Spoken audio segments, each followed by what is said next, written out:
In this lecture, you will learn about sets and dictionaries. Remember, lists and tuples were referred to as sequences. Well, sets and dictionaries are referred to as collections because they are unordered collections of items. Let's start explaining sets. A set is an unordered collection of unique items, and remember, unique items, not duplicate items allowed in a set. We can create a set using curly brackets, just like this. Let's say file set, and I'll store 3 integers in my set. A simple and practical use of sets now is when you have a list that has duplicate items and you want to remove those duplicate items from it. Let's say you have this list, file list, okay? We have 2 duplicate items.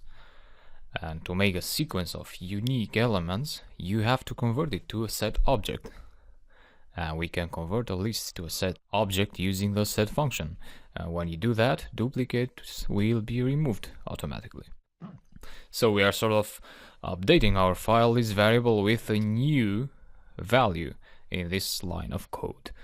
This new value will be a set that is generated by converting the list object to a set object.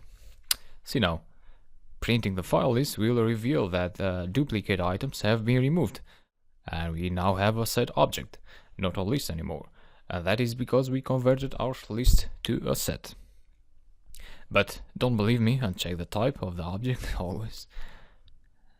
So, if you want to retain your list data type, you can convert the set back to a list using the list function this time. So file list equals list, and we pass the set object to the list function. More data types now. Dictionaries. Let's try to explain them by making a comparison with lists. So in the case of lists, we were able to access items using their indexes. For dictionaries, we can access items using indexes declared explicitly by us. Here's a dictionary. I'll call my dictionary FileDict. We use curly brackets to define a dictionary, and then we write the index, a column, and the corresponding item. So don't forget that each item has its own data type. So if you use quotes for an item, that makes that particular item a string, and so on.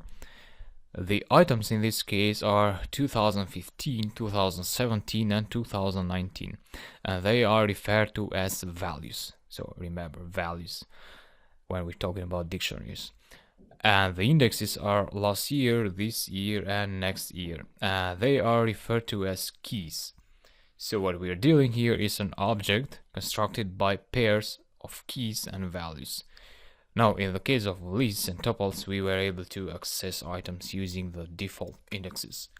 In the case of dictionaries, you can access the dictionary values using their corresponding keys. And that will return the value attached to the year key.